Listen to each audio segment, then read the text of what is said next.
Remember that you can support the podcast via Patreon. The link is below. Otherwise, stay tuned for the podcast starting now.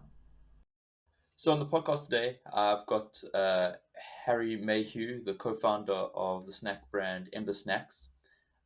So welcome. Thank you. Good to be here. And yeah, we'll jump straight into it. I am South African, and I grew up loving biltong. It's national uh, heritage. Yeah, it's every South African loves biltong. Um, but I just wanted to know, like, from Ember's perspective and your perspective, why did you go into biltong, uh, and yeah, what kind of research validated it, that this would be a good venture for yourself? Yeah, so quite a simple answer, really, on how we came upon things. We have always been into our endurance events, got into Ironman triathlons, and that's sort of how we came across biltong specifically as a healthy snack to have post workout, and then started eating more and more of it. At which point we then started to explore making it. Ever since we were young kids, we were always scheming on projects and ideas. On the family farm that we grew up on, we went into the food and drink industry, so food and drink was always interesting. Um, we always loved food. We always grew up on real food at home that mum would always cook, normally with food from the farm. And then it was sort of, so food was always there in the background, I guess. I was always set up to probably end up doing something with Jack. And then I guess the final link, aside from just being food, was probably when we started training for the Ironman and eating it for health reasons, which I'm sure you know all about, being a South African. Yes, yeah, it's thankfully it's a great tasting snack, as well as being, yeah, high protein based and low carb. So great for the diet. Yeah. Um, but like you mentioned, being in the food and snack industry, it's known to be a very competitive space. So what are the challenges that you face and have faced getting into that realm? um, I think there's probably a good quote to refer to here, that I like, which from Churchill actually, which is success consists of going from failure to failure without loss of enthusiasm. And I think, alongside being a competitive market, biltong, which is effectively a raw meat product because it's just air dried, it's a cured process. It doesn't actually get cooked. Um, the journey has been a number of different stages of failure from which hopefully we've come out strong at the other end. And that's not just in terms of selling the product in, from a competitive market space, but it's also a really, really difficult product to put into a packet and keep shelf stable. So, yes, it's very competitive. Some of our challenges around that have been on like on the encouraging shoppers to trade up and spend more on something that is sourced from more ethical farming systems, and higher welfare animals. Um, but yeah, there's also been some challenges beyond just competition and who we sit next to on the shelf. And yeah, speaking about being on the farm and that, do you breed your own beef and that for your biltong, or is it sourced from other Um, farms? so because of the size that we're now at, sourcing from one single farm isn't an option, but sourcing from a handful of farms um, very much is an option. We had cattle on the farm when we grew up. It was a mixed farm of predominantly arable and livestock.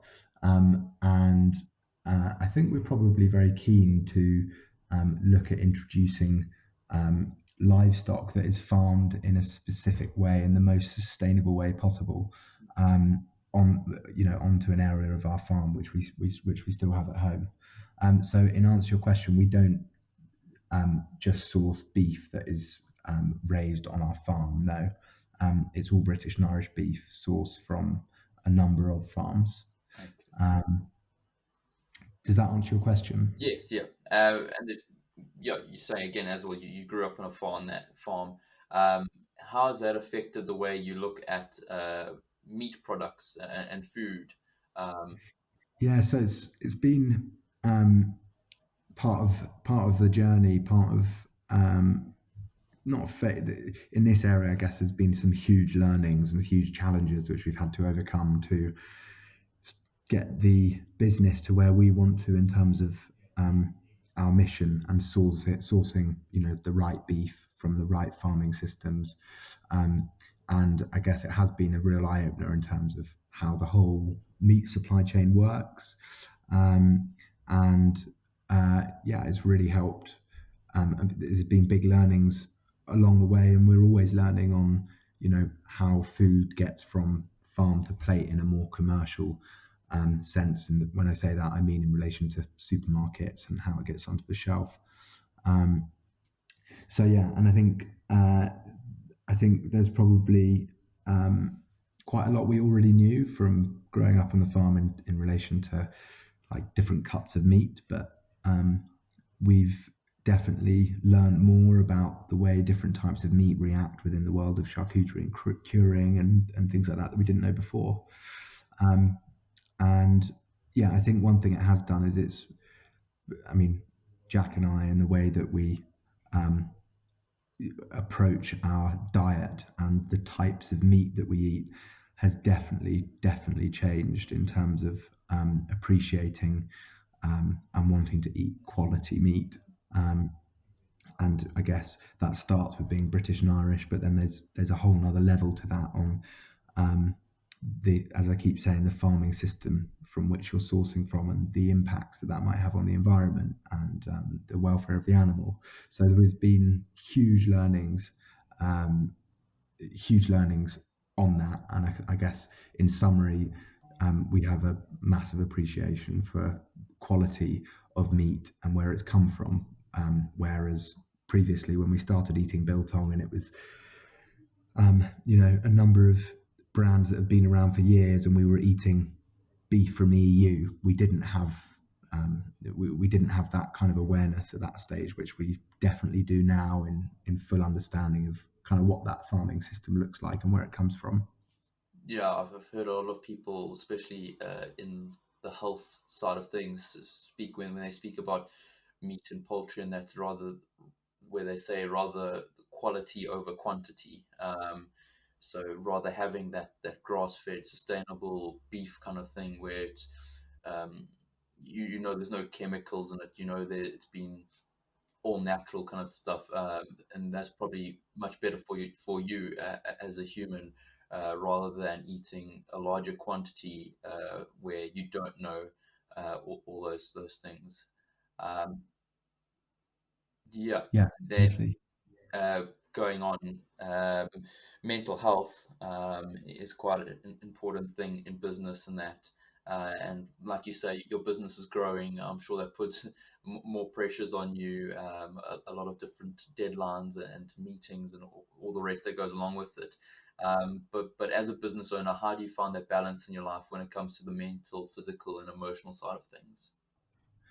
Yeah, I think this is an area. Mental health in general is a very interesting topic, and one that's um, you know, close to my heart as well, for sure, having had some challenges myself since starting up the business as well. I think pretty much anyone that starts up their first business, at least, goes in totally blind as to just how taxing it is, not just because you're working long hours, but also psychologically. It's really taxing on the mind as well. Much harder than doing an Ironman, or as Jack would say, because he rode the Atlantic, it's much harder than rowing the Atlantic mentally and physically.